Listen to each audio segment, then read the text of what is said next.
ఎవరన్నా ఏదన్నా నెగటివ్గా ఏదన్నా మాట్లాడుతున్నా కూడా మనం చూసేది కానీ కొద్దిగా మనము కేర్ఫుల్గా ఉండి అరే ఏం చూస్తున్నాం, ఏది వెళ్తుంది మన మైండ్లోకి, ఇది రిలాక్సేషన్ అవుతుందా లేదా నెగటివ్ ఇంపాక్ట్ వస్తుందా, what goes in what goes out అన్నట్లు ఎవ్రీథింగ్ అది మన థాట్స్ని మన డెసిషన్ మేకింగ్ని ఇంపాక్ట్ ఉంటుంది. అండ్ స్ట్రెస్ మేనేజ్మెంట్లోకి వస్తే దర్ 2 టైప్స్ ఇప్పుడు రీసెంట్గా వచ్చేవి. ఒకటి most of us suffering with anxiety లేదా డిప్రెషన్. డిప్రెషన్ అంటే వెన్ ఒక మనిషి తన పాస్ట్లో స్టక్ అయిపోయి 10 years back like 2 years back అరే నేను కాలేజ్లో ఉన్నప్పుడు చాలా బాగుంది, ఇప్పుడు నాకు జాబ్ ఇది అంత రెస్పాన్సిబిలిటీస్ ఎక్కువైపోయినాయి, అదొక టైప్ ఆఫ్ డిప్రెషన్. లైక్ ఎప్పుడైతే నీ పాస్ట్తో నువ్వు రిలేట్ అయ్యి ఇంక అక్కడే ఆగిపోతావో అది డిప్రెషన్. ఎప్పుడైతే నువ్వు ఫ్యూచర్లోకి వెళ్ళి నీ ఎక్స్పెక్టేషన్స్ని మీట్ అవ్వదు, అరే ఈరోజు నేను టైంకి వెళ్ళిపోదాం అనుకున్నాను, అది ఏది టైంకి అవ్వట్లేదు, యాంగ్జైటీ.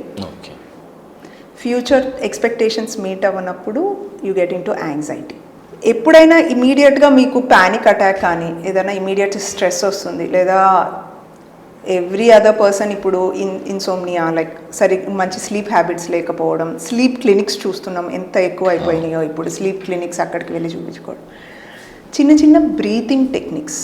ఫస్ట్లీ బ్రీతింగ్ టెక్నిక్స్ అనేవి మనకి ఇండియాలో యోగా ప్రాణాయామ అనేది ఎంత పెయిన్లో ఉన్నా ఎంత పెద్దదన్నా స్టార్ట్స్ విత్ బ్రీతింగ్.